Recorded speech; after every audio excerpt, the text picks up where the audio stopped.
Alright, I'm here to talk about Irma and what is going on. And as you see, the computer models are in pretty good agreement up to the end of this thing north of Bahamas. After that is when it gets tricky. So this is a pretty decent agreement. This is the GFS and actually it's every model with this one. So I'm going to back it up, go into another model. And we're going to look to CMC ensembles. And as you see with the CMC even, a lot of them are looking at the Carolinas, Virginia as a good prime spot. But a few of them come out and then curve in like Sandy did. And a few of them curve out to sea. So this is an interesting situation where I don't really want to say, hey, you know, it's too far out. And that's the thing. People don't understand. Look at the GFS ensembles. This is a little scarier. Actually, majority of them make landfall. Actually, all GFS ensembles make landfall on the East Coast. That's kind of scary. Right up the middle would be right into North Carolina and right up through Roanoke, Virginia.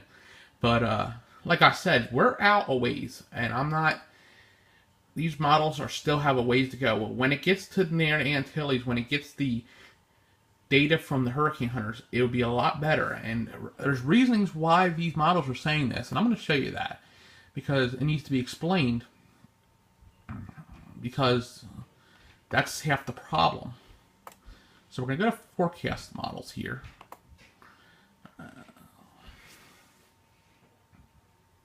Takes a second.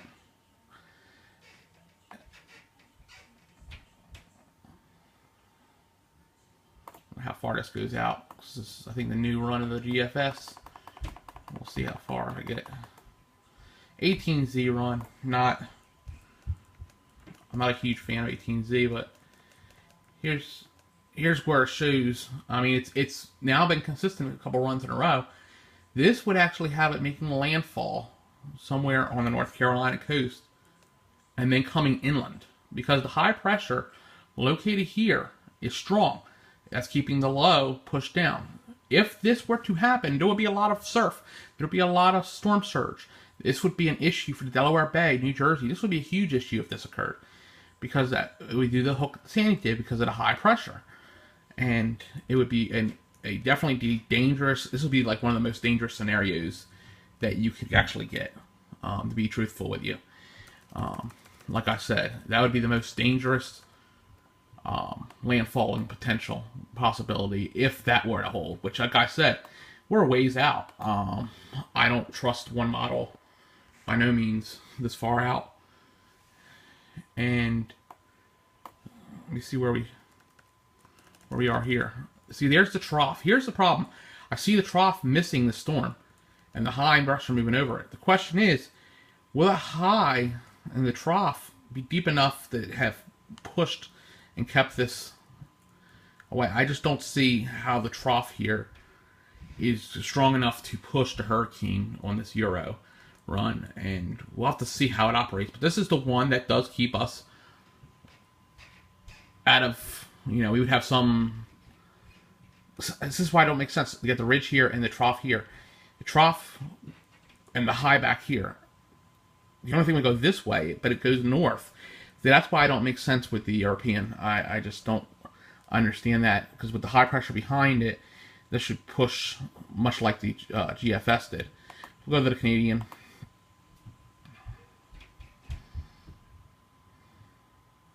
There's a storm. This is pretty much following pretty close to the GFS, where it would come into Virginia and then push west. That's two models now, two model runs and two models that shown that. So with the high pressure, we have to really be careful. These models, like I said, we're pretty far out still.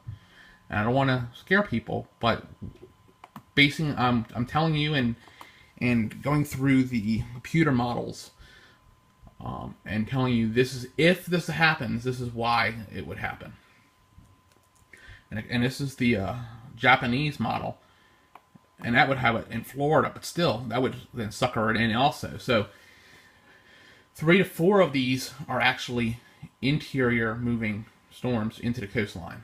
The Euro now is the opposite, But we'll have to see how that all operates, because I really think as we get closer to next week and midweek, we should have a better handle on this.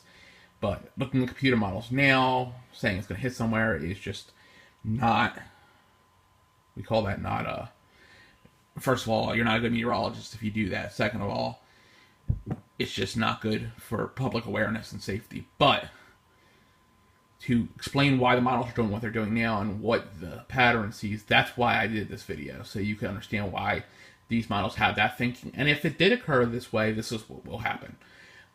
So they're just a little insight, and we'll keep you updated. Meteorologist Dean Davis, and thanks for watching. Have a great one.